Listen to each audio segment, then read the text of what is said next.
Boa noite aos ouvintes da Lagoa FM. Estamos hoje iniciando mais um programa Roda de Conversa. Hoje na companhia do nosso colega Rogério Grigol, Felipe Zonta e o Ney Godinho. Estão ausentes, com justificadas ausências, né? A companheira Laura Helena e o Vitor Hugo Muraro Filho, que não se fazem presente. Nessa terça-feira, quando são 21 horas, 17 graus centígrados em Lagoa Vermelha. Chovendo lá fora, né, Felipe? Boa noite, então, Felipe. Boa noite a todos os ouvintes, boa noite aos colegas da mesa. Estamos aí, mais uma vez, tentando dar a nossa contribuição aí para que a Copa seja cada vez melhor, né? Isso aí. Muito bem, Ney. Boa noite aos ouvintes e aos nossos, como é que se diz agora? Telespectadores, né? Porque estamos sendo vistos também, né? E que estamos aí para mais um programa. Isso aí, Rogério Grigol. Boa noite, Altair. Boa noite, Felipe e Ney. Então, como disseram os colegas aí, estamos prontos para batermos mais um papo. Isso aí, lembrando, né, então, a todos os ouvintes, como falou o Ney, que agora, além da Lagoa FM, também estamos na Lagoa TV, que o senhor pode acessar por lagoatv.net e em todas as plataformas possíveis, no notebook, no iPhone, nos tablets, em todos os sistemas aí nós podemos interagir com quem está nos acompanhando.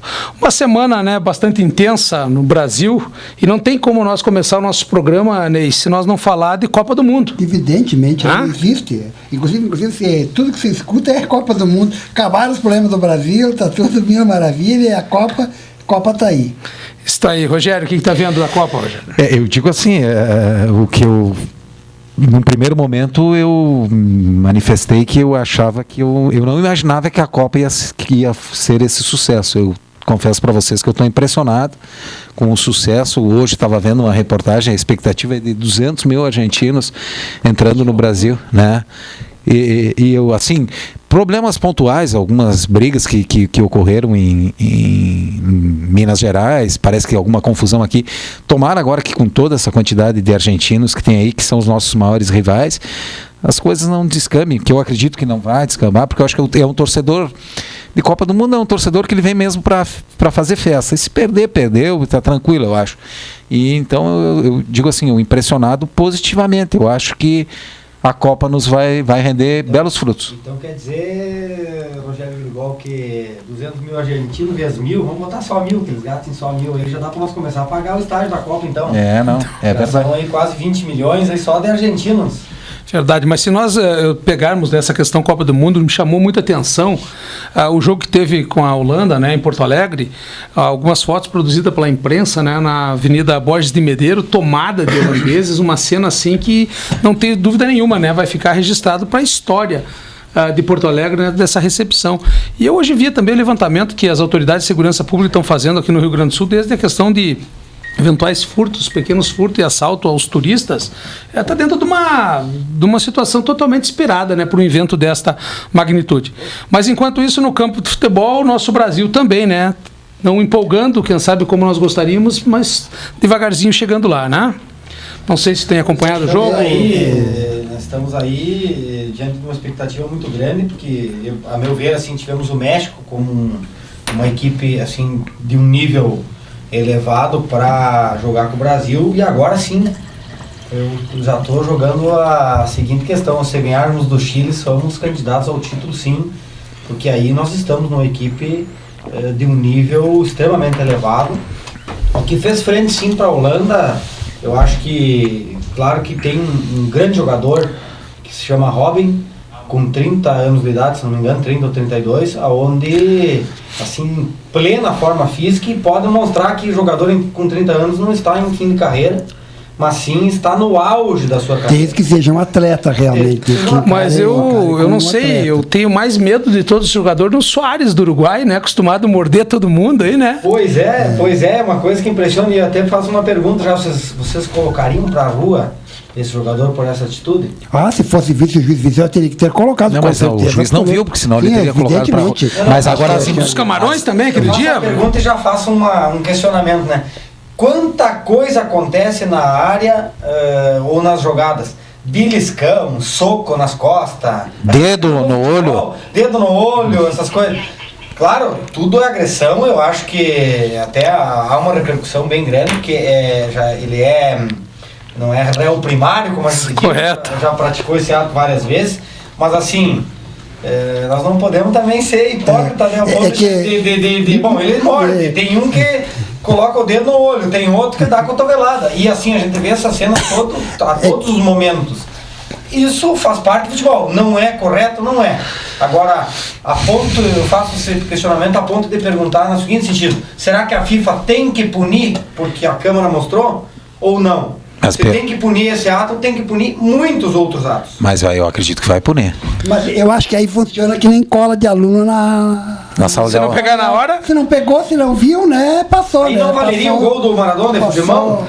Pois é. Aí não valeria o gol que puxaram o zagueiro? Se tem que punir isso, eu acho que o questionamento é importante por isso. Se tem que punir isso, se tem que punir a agressão, tem que punir também aquela questão que saiu o gol porque estava impedido, e eu acho que se usa a câmera para uma coisa, usa a câmera para todas as coisas. Verdade, né? E eu gostaria de fazer um comentário que eu ainda não me manifestei sobre a Copa. Eu concordo com o Grigoli, eu acho que a Copa está nos surpreendendo. Eu também me confesso que eu tinha algumas dúvidas quanto ao sucesso, e realmente o sucesso está aí, e acredito que todos nós temos torcendo, porque afinal é Brasil, né? E nós temos que torcer realmente para o nosso país. Quanto ao futebol mesmo, eu digo também a mesma coisa, Felipe, que se o Brasil passar pelo Chile, porque das quartas de finais em diante iguala todo mundo, aí todo mundo é candidato, aí não tem mais desnível, mesmo que sejam seleções que não tenham tanta tradição, quando se chega na fase decisiva nós sabemos disso. E uma seleção que para mim já é seríssima candidata, passou a ser a partir de hoje é o Uruguai. Pode que caia no próximo jogo, mas que o Uruguai agora, depois dessa, passa a ser realmente um candidato sério, porque eles renasceram, né? Nós sabemos que o Uruguai, quando renasce, realmente, eu tenho mais medo hoje do Uruguai do que da própria Argentina, que teoricamente é o nosso maior rival. Claro que tem o Maradona, o Messi, né? Aí no auge, fazendo aniversário hoje, numa grande fase, porque depois do aniversário... Então hoje uma grande festa e amanhã é pouco futebol. Não, provavelmente que não, porque é isso. E falar nisso, a Laura me ligou, se vocês me permitem um pouquinho, e pediu para mim lembrar um fato aqui que é absolutamente verdadeiro, para quem acompanha, para quem conhece, né? É um fator astrológico, que Plutão está em Saturno, e Plutão em Saturno cobra todo aquele que realmente, em qualquer área, inclusive no futebol, que não se esmera realmente como devia, que quer aparecer ou jogar no nome. Então nós temos visto vários jogadores que chegaram ao nosso país assim com nome, e que realmente renderam muito pouco.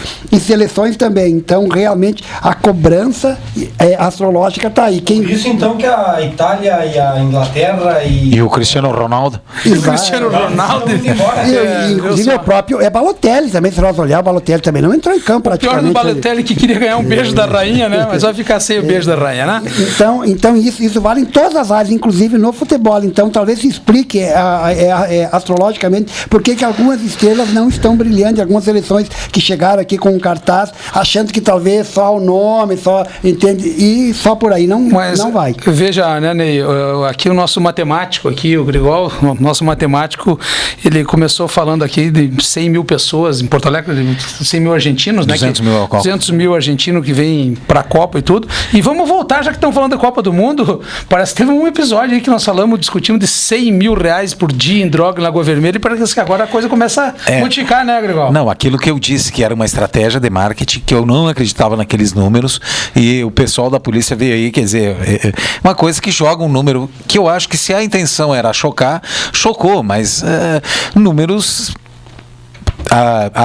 absolutamente desproporcionais. Isso aí era visto, não é querer ser o profeta do acontecido, né? Mas isso é uma coisa lógica. Imaginar numa cidade do tamanho do Lagoa Vermelha até aquele consumo que foi noticiado. Isso são assuntos, né, que vão voltando. Eu estava, doutor Felipe, acompanhando pela imprensa no último final de semana, né, algumas manifestações aqui de Lagoa Vermelha, e casualmente num dia para mim muito especial porque eu que tenho acompanhado nos municípios essa questão dos médicos vindo de Cuba, que estão fazendo um serviço em todos os municípios desse Brasil, e eu que tenho um filho fazendo medicina, que pode amanhã de repente experimentar esta situação, conviver com isso, tomei a liberdade, atendendo até um pedido da minha esposa esses dias, de convidar os médicos cubanos que estão aqui para irem na minha residência, para a gente conhecê-los, para a gente conviver, para conhecer um pouco da cultura dele. E exatamente num dia, né, que estampou a imprensa de Lagoa Vermelha uma matéria bastante polêmica sobre as regalias que esses médicos teriam aí.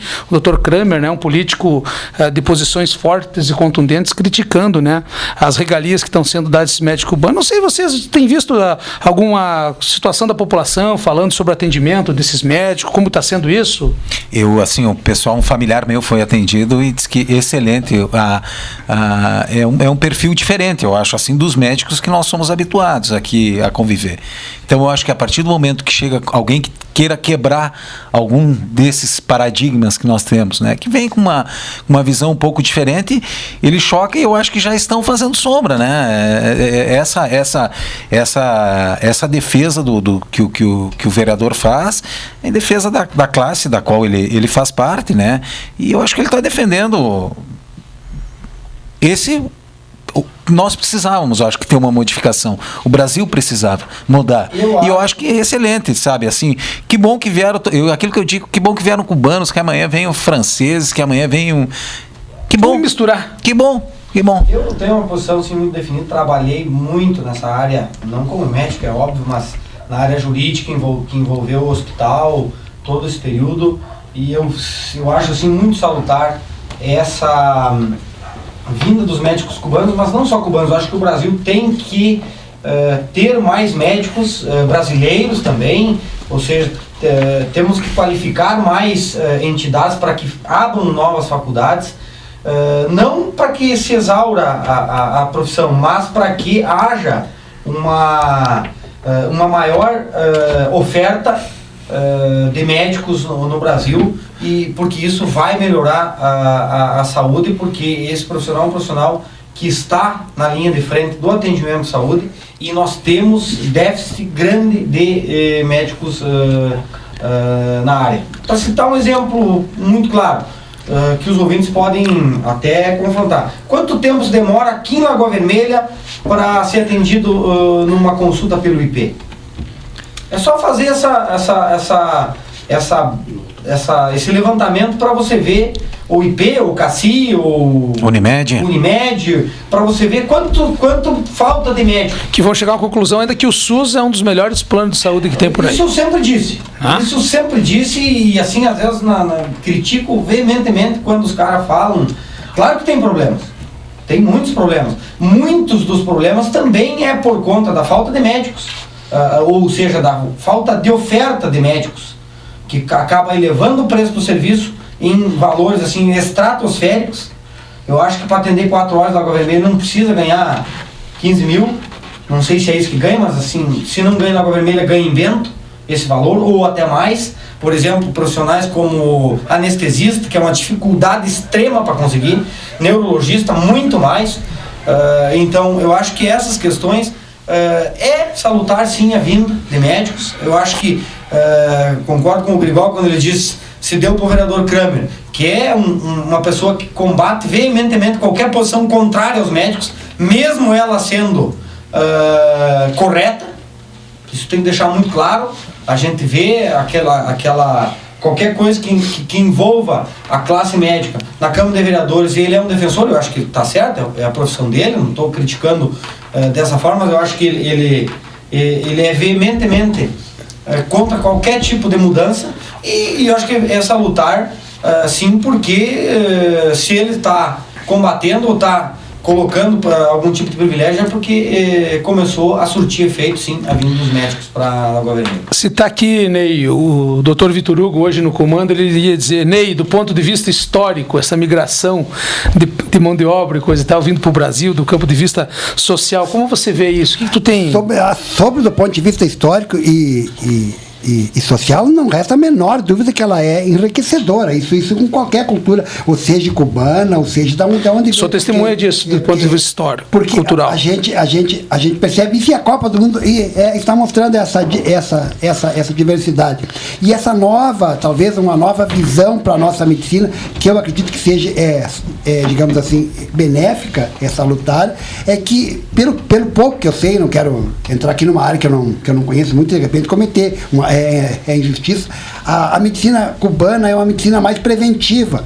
E nós, no Brasil, temos uma medicina que é extremamente curativa, que age depois do problema. Eu acho que talvez, se mudar esse enfoque, já é uma grande contribuição, porque eu sempre penso que se nós combatermos antes de aparecer a doença, o resultado vai ser muito melhor. Claro que isso vai mexer com alguns interesses, nós sabemos que, como dizia o Brizola, sempre tem os interesses.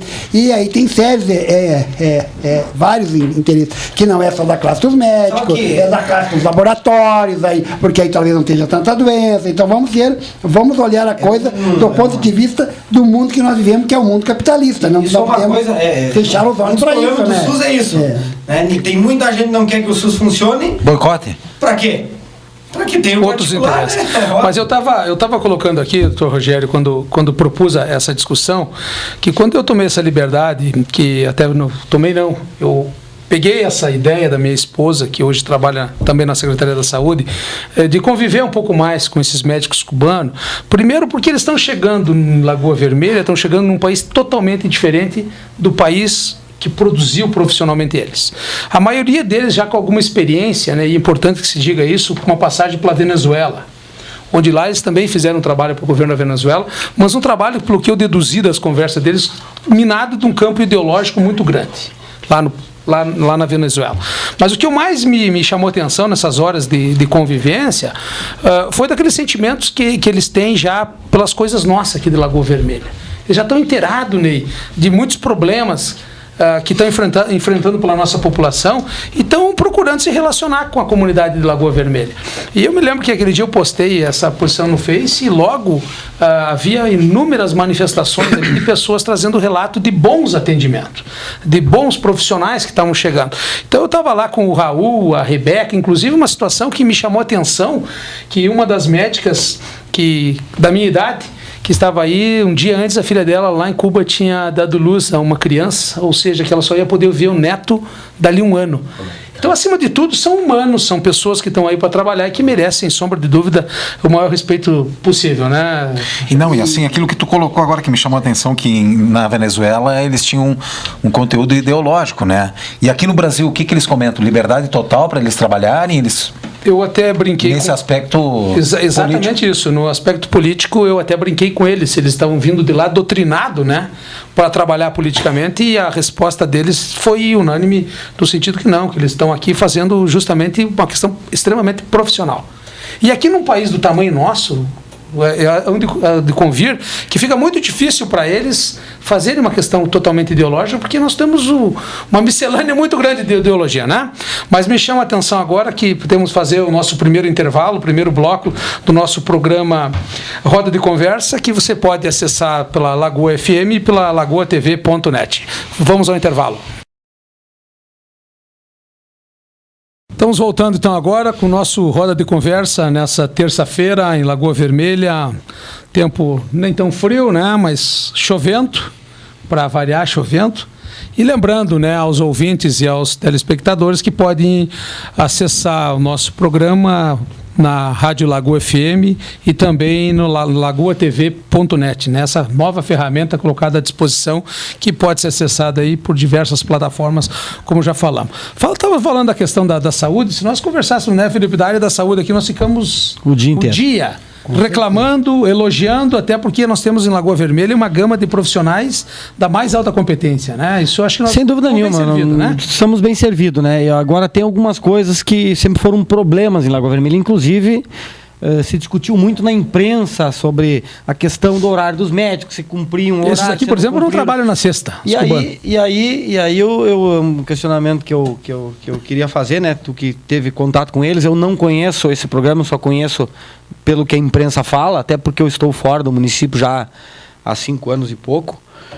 Desde julho de 2008 eu não trabalho mais no município, então essas partes assim mais específicas eu não tenho esse conhecimento. Então eu gostaria de questionar assim, eles trabalham toda a manhã, toda a tarde ou o dia inteiro?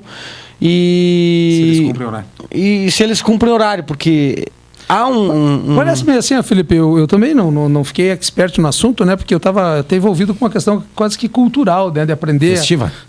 E aprender a cultura deles, né? O que eles gostam, interagir com eles e principalmente dar o acalento, né? O carinho que a população de Lagoa Vermelha tem como capital da amizade. Eu também queria participar. Mas me chamou a atenção que parece-me sim que eles têm um dia da semana que eles são dedicados a estudos.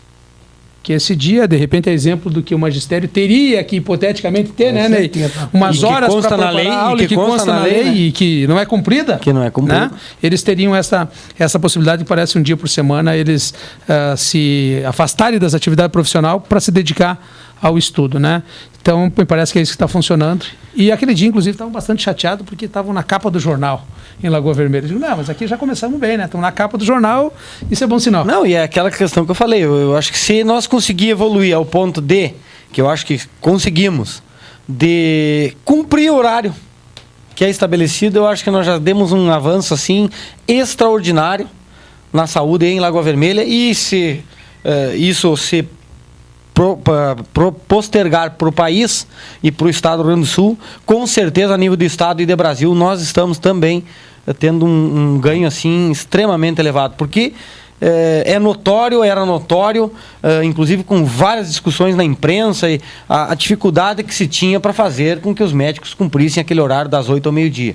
E aquela dificuldade também, e que daí entra o Simers com aquela extrema posição corporativa, no sentido de dizer que uma consulta tem que ter 30, 40 minutos por paciente para que seja uma consulta direita. E em razão disso, se apegavam sim, muitas vezes, e muitos médicos, sem individualizar nenhum ou colocar todos no mesmo barco, mas alguns, então, nesse sentido, se apegavam a fazer 8 consultas ou 4 consultas no horário que tinham, e se achavam no direito de deixar os estabelecimentos de saúde para fazer seus outros afazeres ou até prestar serviço em outro local. Então, se nós conseguir manter o médico 4 horas no seu local de trabalho, eu acho que nós já temos uma grande vitória, um grande ganho para a saúde de Lagoa Vermelha. E eu gostaria de lembrar para a questão de esclarecimento de mesmo, porque eu não sei, eu posso estar dando um fora aqui, mas pelo que eu sei, por exemplo, Cuba domina a área de visão, é das áreas de ponta e de pele do mundo, né? Por incrível que pareça, as pessoas acham assim que muita gente acha que Cuba, por ser Cuba, não tenha um grande conhecimento. Nós sabemos que tem, né? Na medicina, né? Pelo que eu sei, são 2 áreas assim que eles são ponta, né? Em várias, se são ponta nessa, deve ter muito boa medicina em outras áreas também, né? Não é só nessa área aí. Com certeza. Né? Isso acho que é interessante nessa discussão. É muito boa, Grigol, para nós evoluir, né? Mas nós temos uma matéria hoje aqui, Ney, para nós discutir. No início aqui nós conversávamos contigo, Ney, sobre a questão dos crimes que estão ocorrendo no sistema penitenciário, mais preciso dentro da cela dos nossos presídios, Ney. E aí? E o mais triste, isso foi em rede, foi saiu no Fantástico, inclusive quase todo mundo acaba vendo o Fantástico. Eu não gosto muito, mas se está em casa tu vai ver o Fantástico. Aí, para surpresa, né, o nosso presídio central de Porto Alegre é um dos presídios onde temos Estamos na mídia, viu? De dentro do presídio cometendo crime. Então aí prova a incompetência do Estado. Porque eu digo assim, que nesse aspecto o Estado está sendo incompetente. Vou tocar num ponto assim, extremamente assim, nebuloso, Ney. A incompetência do Estado ou a corrupção do povo brasileiro? As duas coisas. E o que me chocou o Estado também, ele é composto por seres humanos. Assim, o Estado existe, é um ente inanimado, dá para se dizer, que é gerido por um governador, mas que tem, na maioria dos serviços, prestados por servidores públicos e que fazem parte da sociedade. Né? Eu jogo, e aqui nenhuma hipótese colocar que é o servidor público o problema. Eu estou jogando, por isso que eu coloquei, do povo brasileiro. Parece que está na nossa cultura, como diz o Luiz Fernando Veríssimo, parece que já vem no leite materno. Nós já herdamos isso, né? E o que é pior, e o que me chocou, e acredito que qualquer pessoa que pense um pouquinho, é que, se eu ouvi bem a justiça, se eu entendi claramente, um juiz negou que se fizesse vistoria na cela do seu Fernandinho. Fernandinho é aquele que é corretor de imóveis de dentro do presídio, né? Eu sou leigo no assunto, mas isso choca qualquer cidadão.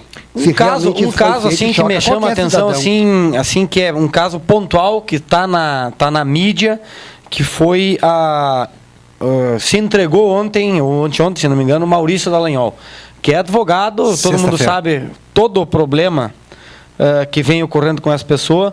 E na Rádio Irapuru teve uma mãe que colocou: pois é, mas meu filho é suspeito de ter cometido um crime, faz 90 dias que está preso e não concebe um habeas corpus. Como é que esse senhor aí conseguiu um habeas corpus? Nem preso foi.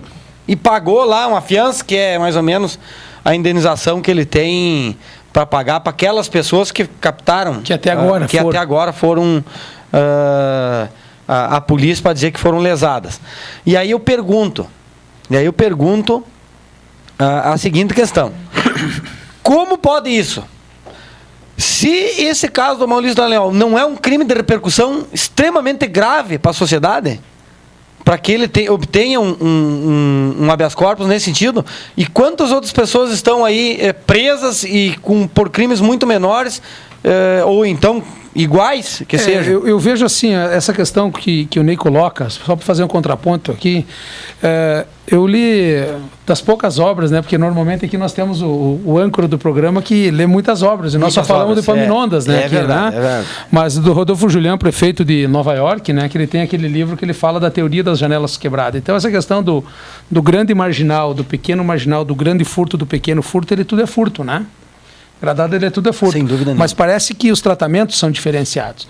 Mas eu não consigo mensurar, assim, doutor Felipe, por exemplo, essa questão, por exemplo, do Dallagnol, como um fato tão grande. Por quê? Porque diretamente a mim não afetou. Agora, se lá na minha casa tivessem furtado de mim o botijão de gás, teria afetado. Quem sabe teria afetado, e eu estaria reclamando muito mais do que esse Dallagnol está solto. Eu tive em Passo Fundo esse final de semana, e aí acabei comprando os jornais da cidade, então eu li de notícia do jornal. Parece que a Brigada Militar fez Também foi questionado a proteção que a Brigada Militar deu a ele quando ele se apresentou no fórum às 18 horas, próximo do horário de fechar o fórum. E se não bastasse isso, Felipe, ele ficou condicionado, então, na apresentação dele, que todas as sextas-feiras ele se recolheria e na segunda-feira ele se reapresentaria no Fórum de Passo Fundo. Ele, no mesmo dia que ele se apresentou, ele fez um pedido para uma autorização para que ele pudesse viajar para Curitiba, e a juíza concedeu o direito dele passar o final de semana já não mais em Passo Fundo, mas sim em Curitiba, que também foi uma medida que a população de Passo Fundo, pelo que eu vi no jornal ali, até alguns colunistas dos dois jornais de Passo Fundo até que eu comprei, eles falaram a respeito disso, que achavam que estava havendo um tratamento muito diferenciado. Mas não, eu vejo assim, ó. Me parece, que eu estou ouvindo dos meus colegas de mesa, que está se cumprindo aquele velho chavão que anda é por aí, é que a justiça no Brasil é que nem serpente, só pica o pé de quem anda descalço. Esse Ney é verdade. Pois é, e na verdade assim, me chamou a atenção assim, pode não ter ocorrido, mas aos olhos da sociedade em geral, o habeas corpus foi julgado assim, como se fosse nós vamos fazer um acordo, ele volta, vocês concedem o habeas, ele volta e se apresenta. E deposita 1 milhão e 200 Deposita 1 milhão e 200 mil reais, para quem tem 500 milhões na conta. O que é 1 milhão o pneu do avião. E aí tá tudo bem, viagem para Curitiba, volta de Curitiba, o processo demora 18 anos. Por sinal, tu não estava lá pertinho lá? Estava pertinho, quase corri o risco, né? Estava pertinho, andando a cavalo. E aí dura 18 anos, daqui um pouco um processo desse, porque daqui um pouco não é só ele que está envolvido. E aí acontece que nem esse da CE, que está há 18 anos lá na segunda vara federal, e ninguém julga, e ninguém diz, e está em segredo de justiça. Não sei porquê, mas está em segredo de justiça. Segredo de justiça também, né? Mas me parece, agora eu quero fazer uma análise histórica, se vocês me permitem um pouquinho, que um país se organiza pelos 3 poderes. E eu tenho na minha visão, isso é uma visão minha, pessoal, que não tem nenhum poder que seja mais importante, até mesmo que se tiver o país não está andando direito, né? Os 3 poderes têm o mesmo peso, devem ter uma independência entre eles, para que realmente a coisa ande harmonicamente. Mas eu tenho que a justiça é o que garante os outros. Isso na minha visão de cidadão. Sem dúvida nenhuma. Eu, inclusive, vou dizer, eu acredito na justiça. Agora, tem algumas coisas que acontecem que a gente acaba ficando... Exatamente. Assim... Nós temos visto... Eu tenho visto muitos atos da justiça que tem me preocupado muito, confesso para vocês, que tem me deixado muito preocupado, realmente, muito preocupado como cidadão nesse aspecto. Mas acho que um outro assunto que também entrou em pauta aí essa semana, e agora é de ontem, né? É a renúncia. O Sarney decidiu que então não é mais... Então vamos combinar o seguinte, como é de ontem, então vamos chamar um bloco aqui, né? Um intervalo, né? Dos apoiadores do nosso programa, do Roda de Conversa. Lembrando a todos que poderão acessar o nosso programa através da Rádio Lagoa FM, né? No site, na plataforma e também lagoatv.net. E daí depois vamos apreciar esse assunto. Sem dúvida nenhuma, né? Então, tá bom.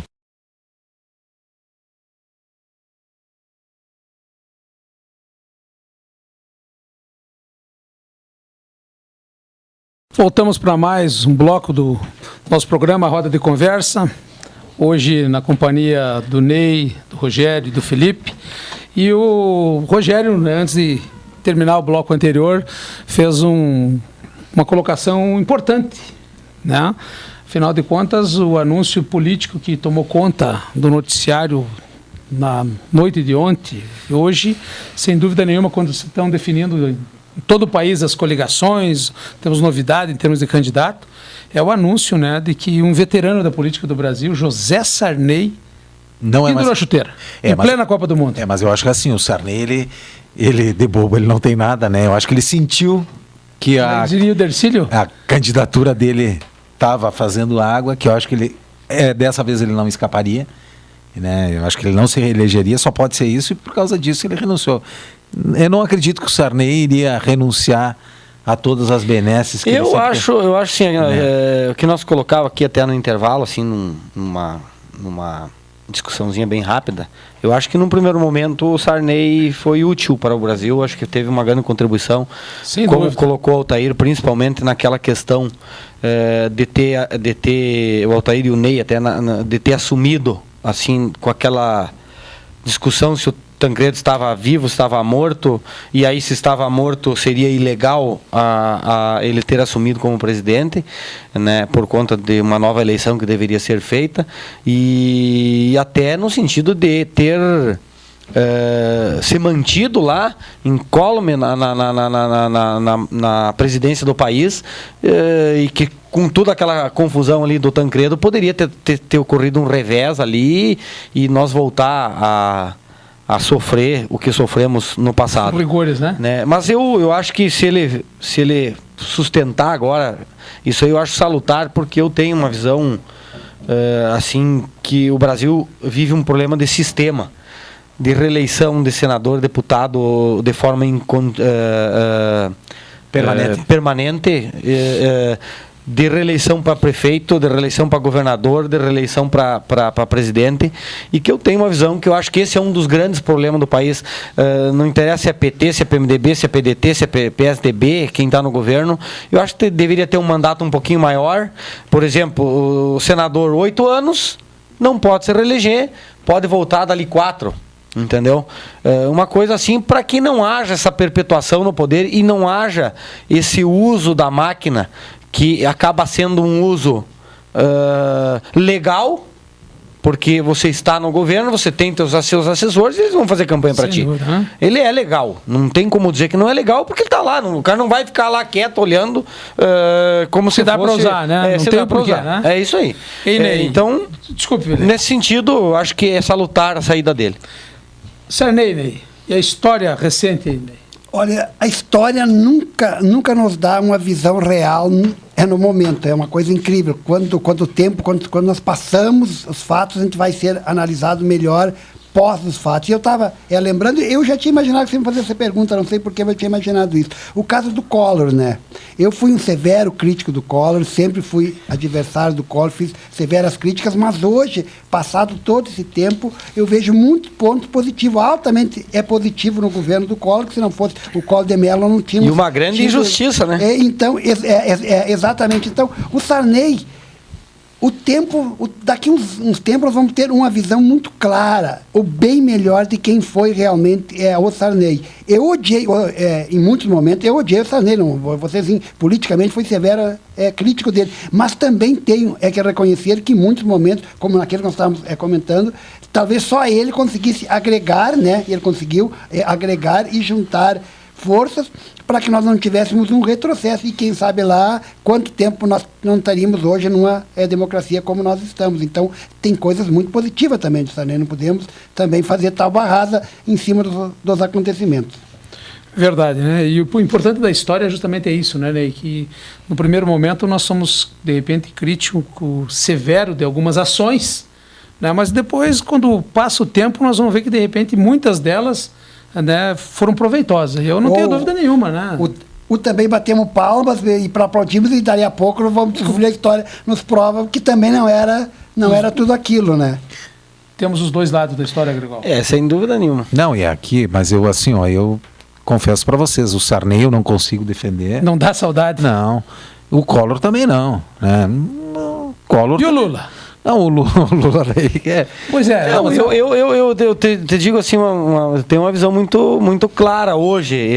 É a minha visão, posso estar equivocado, eu sempre deixo claro, muito claro essa questão, não sou o rei da verdade. Mas eu acho que o Collor foi um injustiçado. Porque se o Supremo julgou e absolveu ele agora, nós temos que confiar no nossa maior corte do país. Ele foi julgado e absolvido. Não, acho que deu uma prescrição. Foi absolvido. Você deu prescrição, não interessa. Não, mas é diferente. Fomos injustos. É muito diferente. Fomos injustos e fomos... acho que agora vou fazer o contraponto. Acho fomos que o STF irresponsáveis. foi injusto com a sociedade brasileira. Pois, talvez. De esperar tanto fomos tempo para fazer um processo. Fomos irresponsáveis de não julgar esse caso, como estamos sendo com o caso que é a questão do Estado e o que o Ney fala. E aí chegamos a um contrassenso incrível, que é ter julgado o Mensalão primeiro do que o Collor, né? É um contrassenso. Sem dúvida. Sem dúvida nenhuma, né? Mas, enfim, ele foi absolvido e a sociedade tirou ele do mandato. Por quê? É uma visão que eu tenho. Porque ele se opôs ao Congresso. Certo? Fernando Henrique não se opôs, se reelegeu com uma emenda da reeleição. Que não custou nada, né? Que não custou nada, E que para os ingênuos não custou nada. Se chamou de mensalinho, né? Mensalinho, e não aconteceu nada para ele, porque não teve um Roberto Jefferson que... Esse que é o grande problema nosso da política. Pois né? é. Tem que surgir alguém denunciar. E o mais legal, nós abrir o olho. E o mais legal, os mensaleiros foram condenados porque compraram também, né? E o único que se opôs foi retirado a pau de dentro essa do Roberto Jefferson que falou aqui, né? O Roberto Jefferson foi da tropa de choque do Collor de Mello. Sim. Na época, né? Sim. Foi o algoz do mensalão aqui do Lula. E agora, para surpresa geral da nação, o PTB, de última hora, abandona o barco da candidatura do PT. Eu te faço uma pergunta... Complicado o quadro. Mas agora o PTB... Diante do fato. O PTB hoje, eu vi já a notícia que os deputados não foram ouvidos, que foi o Benito Gama, aquele que era secretário do Antônio Carlos Magalhães, lá na Bahia, que ele parece que por conta própria decidiu por interesses? Isso. Por algum interesse. E agora parece que os deputados, o líder da bancada, parece que eles têm uma reunião hoje ou amanhã, eu não sei, que eles não estão de acordo com esse... Eu não consigo entender. Os caras ficam 16 anos no poder, véspera da eleição, 3 meses antes da eleição, agora os nossos cargos estão à disposição. É muito coisa, Altair, é aquela Muito coisa que eu tô batendo, é aquela coisa que eu tô batendo valendo, mas tô batendo valendo na internet quando há uma manifestação, no sentido de... Quando veio a emenda aqui para Lagoa Vermelha do PP, aquele alvoroço, querendo tirar foto. Mas daí, agora é pau no governo federal, é violento. Mas o que é isso? Que política é essa que nós temos aí no Brasil? Eu estava observando a dificuldade que estão tendo os partidos, não só no Rio Grande do Sul, para escolher candidatos a deputado nem estadual e principalmente deputado federal. Porque criou um nicho, as tal das emendas parlamentares. Terrível. Terrível.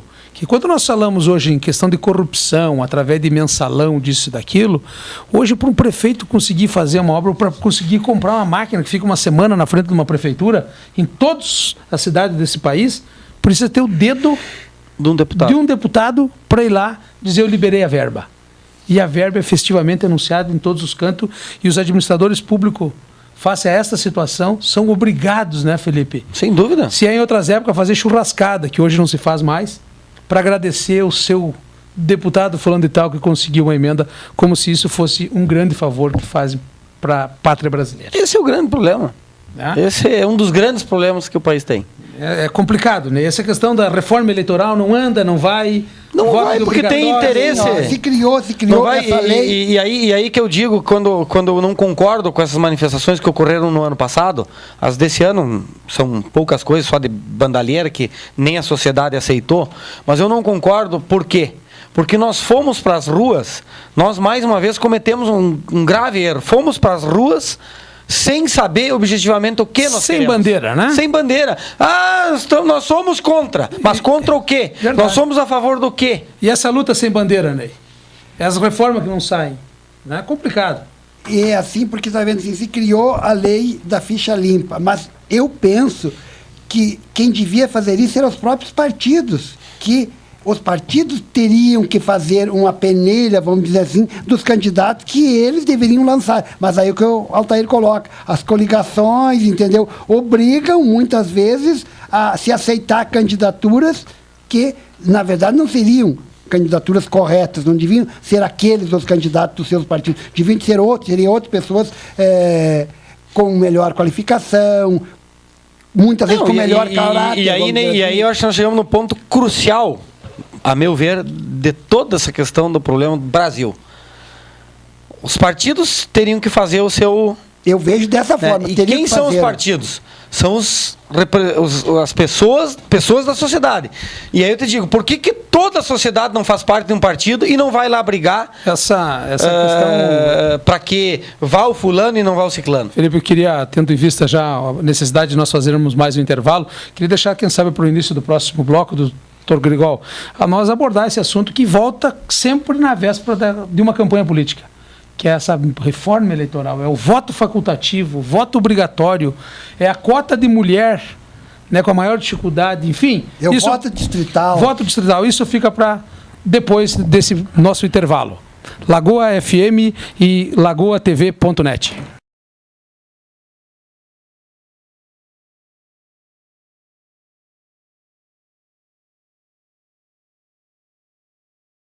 Voltamos para o nosso, creio, último bloco, né?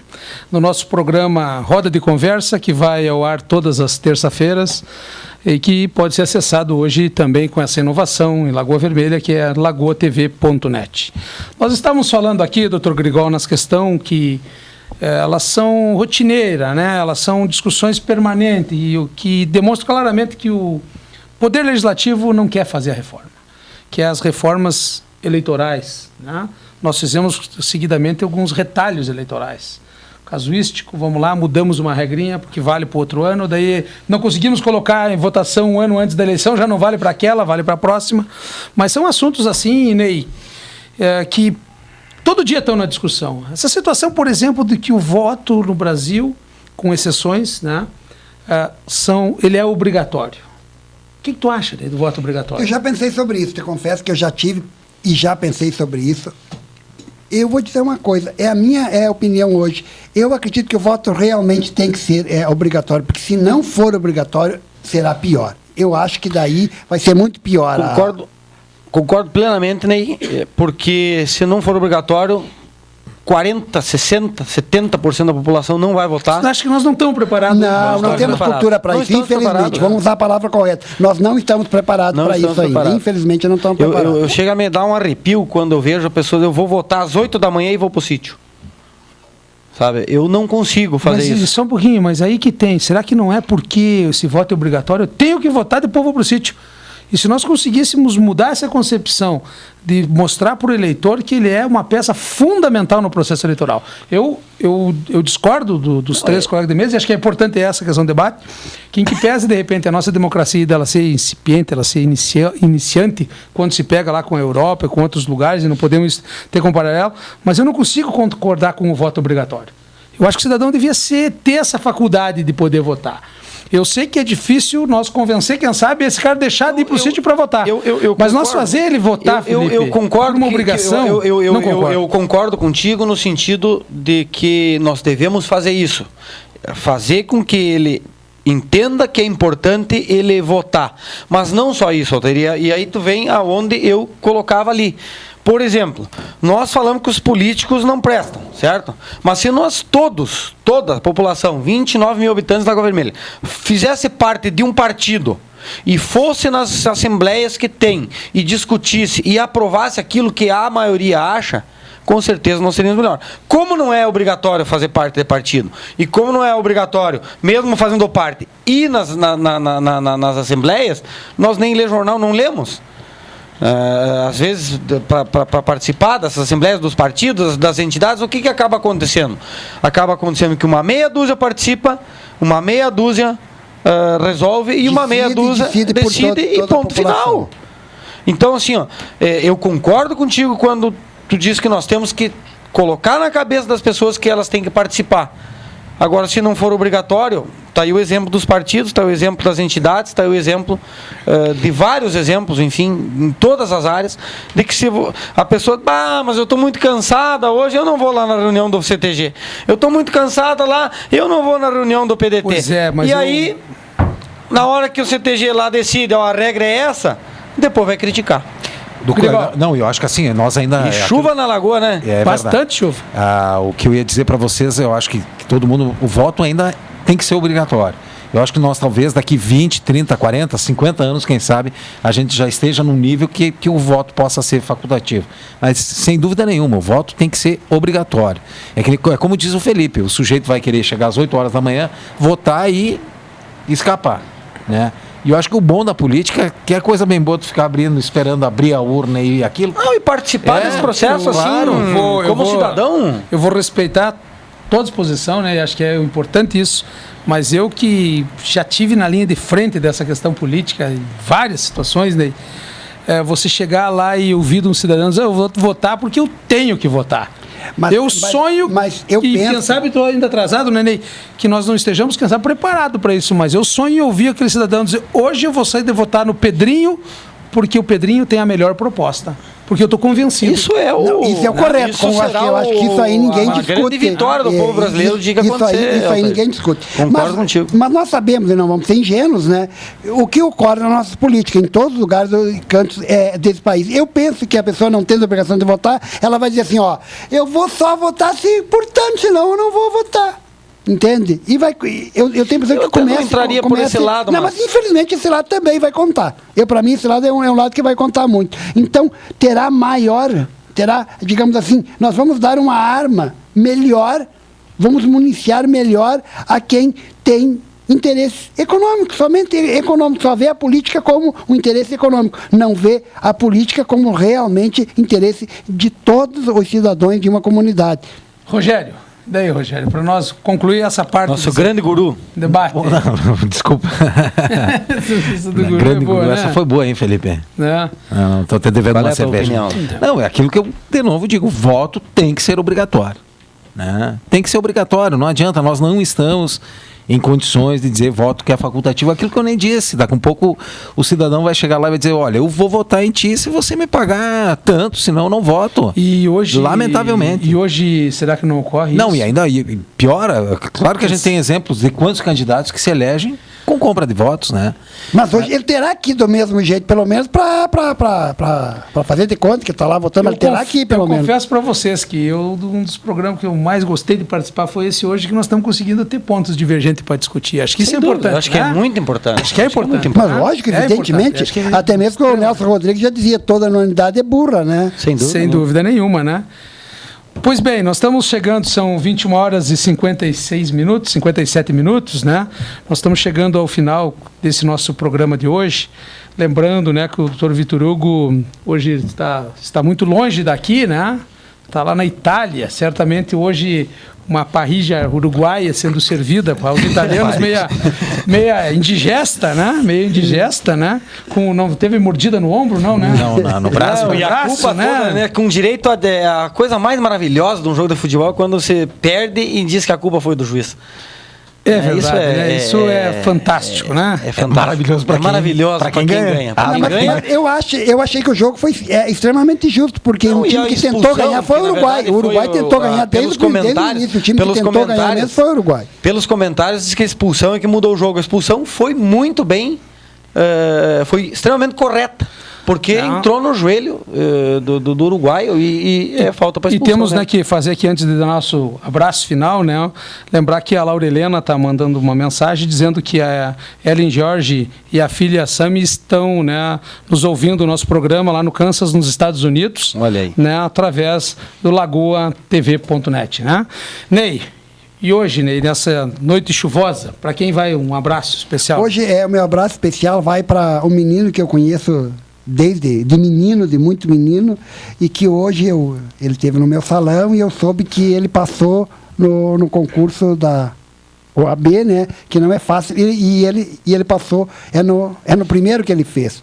E dizer assim que é um exemplo, porque eu conheço ele desde menino, e é um menino que sempre leu muito. E a leitura, nós sabemos, abre campos e caminhos para todo mundo. E hoje a nossa juventude lê muito pouco, que é pro Rômulo, né? Pro Rômulo da Silva, que vocês parabéns pro Rômulo, parabéns pro Rômulo, isso aí. Não é fácil passar no exame.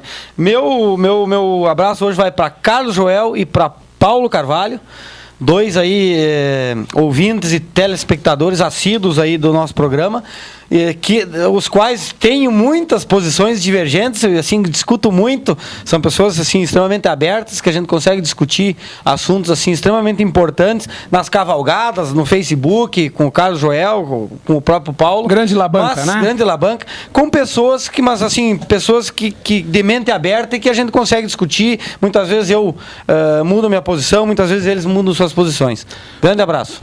Rogério Grigol. Meu abraço vai hoje então para um guri que eu encontrei também na saída da Caixa Federal hoje, que ele disse que é nosso ouvinte desde o primeiro programa, que é o Rafael Baréia. Rafael, vai um abraço aí para ti. Então. Que bom, né? Então hoje também eu quero aproveitar aqui que estamos não no controle, né, mas comandando junto com os amigos o programa, de mandar um abraço especial para a Laura Helena, né, que acompanhou o nosso programa, inclusive de questões técnicas aqui, né, dos microfones, nos ajudando, e o Vitor Hugo também, que mandou uma mensagem, que está lá na Itália curtindo o nosso programa. Um abraço a todos, até na próxima terça-feira com mais um Roda de Conversa.